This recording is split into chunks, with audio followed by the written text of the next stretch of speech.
Olá! Na aula de hoje vou conversar com você sobre comunicação humana, linguagem, língua e cognição. Para o estudo da comunicação humana é muito importante que tenhamos alguns conceitos bem definidos. Podemos começar com uma definição bem conhecida e muito utilizada para a explicação dos processos da comunicação humana, baseada no modelo do Jacobson. Nesse modelo, a comunicação é vista em seu processo interpessoal. Dois actantes, um remetente e um destinatário, com a veiculação de uma mensagem do remetente ao destinatário. A mensagem é composta por um código, um meio e um conteúdo. Esse é um processo que ocorre entre pessoas e privilegia a organização externa ao indivíduo que veicula ou recebe a mensagem. Entretanto, há internamente em cada um desses indivíduos o processamento da informação. Esse processamento se dá em três fases.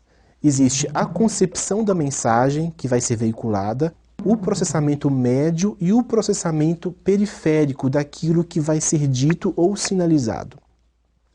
A recepção da informação também se dá em três fases, mas de maneira inversa, ou seja, a informação acústica ou visual é codificada, passa pelos processamentos periféricos e intermediários e chega aos níveis mais altos de processamento, gerando a interpretação e a concepção da informação. A ideia principal é a de fazer com que a vocalização ou a sinalização seja capaz de gerar no destinatário algo próximo ou igual ao que foi concebido pelo remetente. Claro que existem aí diversos ruídos que muitas vezes não permitem que esse ideal da comunicação se concretize.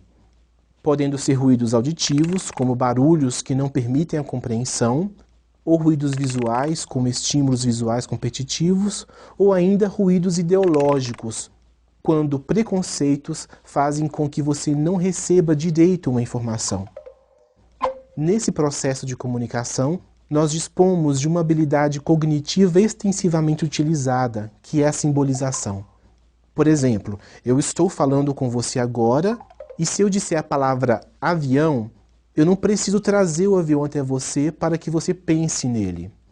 Eu uso uma sequência de sons, ou no caso das línguas de sinais, uma sequência de movimentos com postura de dedos e de braço, para que a pessoa que vai receber a informação consiga evocar aquele item lexical e fazer uma ideia daquilo que eu estou pensando. É claro que cada um pensa em um avião diferente, mas nós pensamos minimamente em uma coisa que voa e que tem asas e outras características que vão receber interferências das vivências de cada um.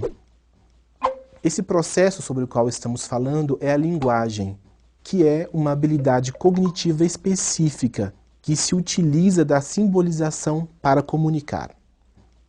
A cognição é a entidade mental composta por diversas habilidades específicas que regem o funcionamento da mente. Além da linguagem, eu posso citar como habilidade cognitiva a atenção, a percepção, a memória, o raciocínio, o juízo, a imaginação e o pensamento. Todas as habilidades cognitivas se interrelacionam. E como o nosso objeto aqui é a linguagem, posso dizer que ela sofre influência da memória, da percepção, do raciocínio e da teoria da mente. Todas essas habilidades vão sendo processadas no momento da comunicação, de forma conjunta. Nós podemos nos comunicar através da expressão facial, nós podemos nos comunicar por meio de desenhos, da dança, da música instrumental, do nosso corpo e das nossas posturas corporais. Essas são formas de se comunicar, mas existe uma forma que é mais direta para que a comunicação seja realizada, que é a língua. Nós temos a língua como uma forma exacerbada de fazer comunicação. Por exemplo, essa aula que eu estou dando para você agora seria muito mais difícil de ser veiculada se eu estivesse tentando desenhar para vocês esses conceitos. O que é importante pensar é que nós temos a fala no caso das línguas orais e a sinalização no caso das línguas de sinais sendo utilizadas como um meio de comunicação mais objetivo. Isso ocorre porque essas duas modalidades são línguas naturais. Mas atenção, eu estou falando que eu consigo me comunicar de uma forma objetiva através de uma língua natural. As línguas naturais são as línguas que emergem das comunidades de fala naturalmente, sem serem impostas. Existem também as línguas artificiais, como o Esperanto para as línguas orais ou o Gestuno para as línguas de sinais. Esses dois casos dizem respeito a sistemas de comunicação que foram organizados com um fim específico. As línguas de sinais e as línguas orais possuem uma organização interna e uma representação neuronal semelhante. Por isso, possuem status de língua natural e, portanto, conseguem conduzir e processar a informação de forma adequada para a comunicação. Veja que temos aqui duas modalidades de língua bem definidas. A modalidade oral-auditiva, que são as línguas orais, já bem conhecidas pelo mundo, como o português, o inglês, o espanhol e o italiano. E a modalidade visoespacial, que abrange as línguas de sinais, como a língua de sinais brasileira, a língua de sinais americana, a língua de sinais francesa, dentre outras. No caso das línguas de sinais, a externalização do processo de comunicação acontece por meio da sinalização e a internalização ocorre através da visão. O processamento da linguagem começa com a ideia que a pessoa quer comunicar. Para a pessoa ouvinte, essa ideia é processada linguisticamente, passando por níveis intermediários de organização, como a organização da sentença e a escolha lexical. Quando chega aos níveis periféricos do processamento da linguagem, ocorre a programação motora da fala e o disparo de ordens motoras para que os órgãos fonoarticulatórios executem os gestos necessários para a produção da fala.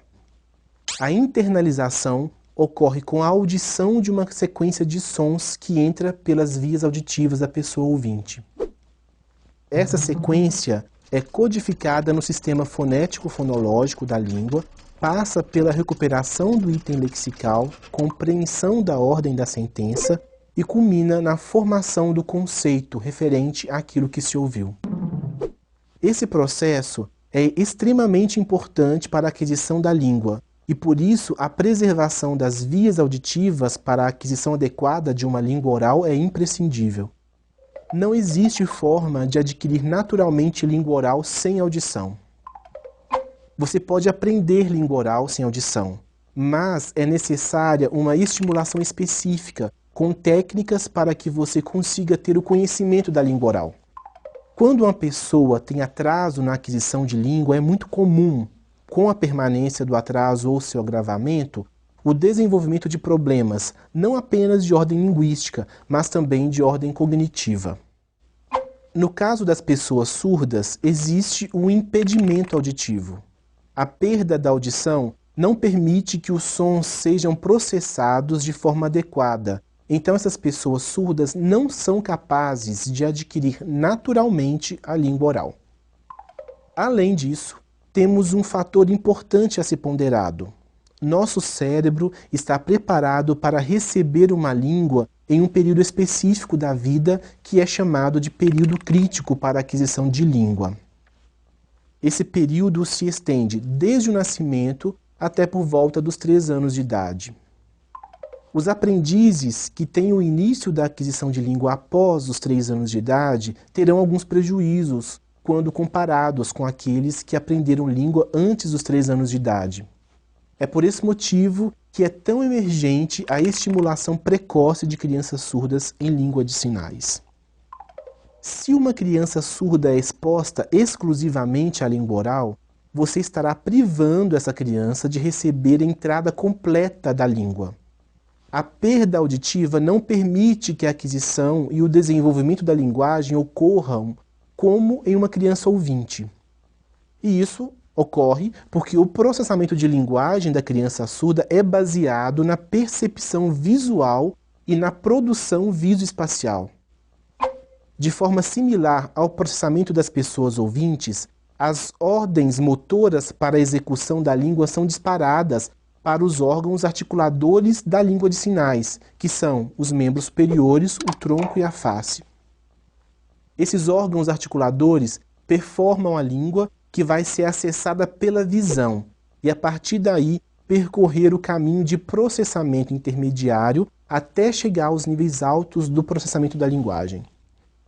Por isso, se a criança surda é estimulada em língua de sinais desde cedo, ela tem total acesso à língua e então a cognição dessa pessoa surda será regada de forma adequada com a língua natural.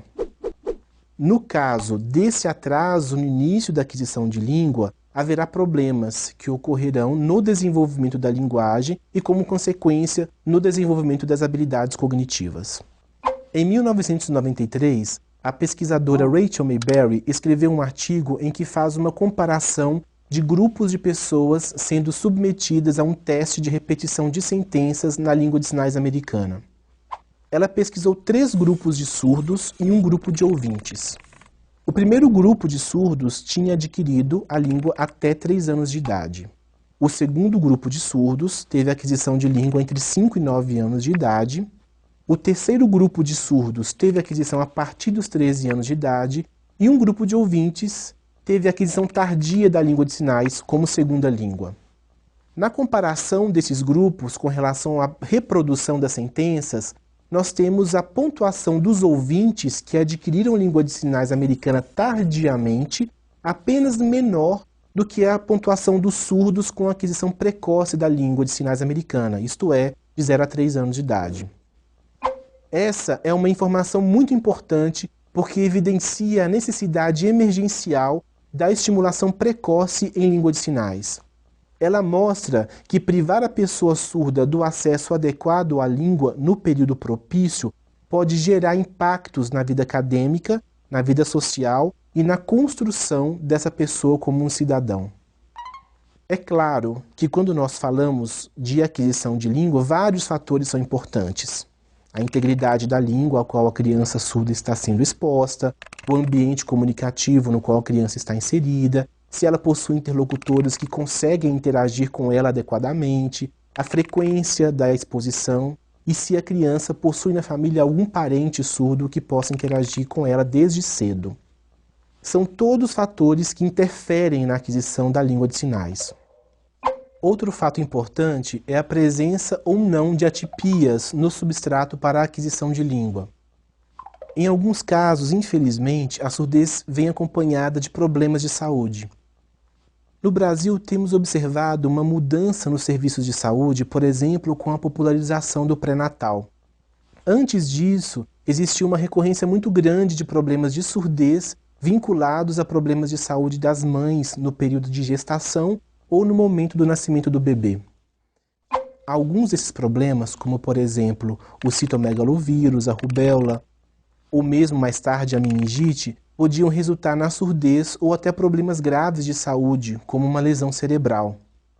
Aqui, nós estamos falando de uma inadequação nas bases para a aquisição de língua e que, infelizmente, vai desencadear outros problemas de ordem linguística. Mas, quando falamos de uma criança surda sem nenhuma sequela por conta daquilo que causou a surdez, nós temos então uma criança com um substrato adequado. Com a estimulação correta, essa criança vai ter um desenvolvimento de linguagem adequado. Em resumo, com o processamento de linguagem ocorrendo de forma correta, o indivíduo será capaz de obter informações do mundo e poderá realizar toda a interação necessária para que sua cognição tenha subsídios suficientes para se desenvolver adequadamente. Obrigado pela sua atenção e até mais.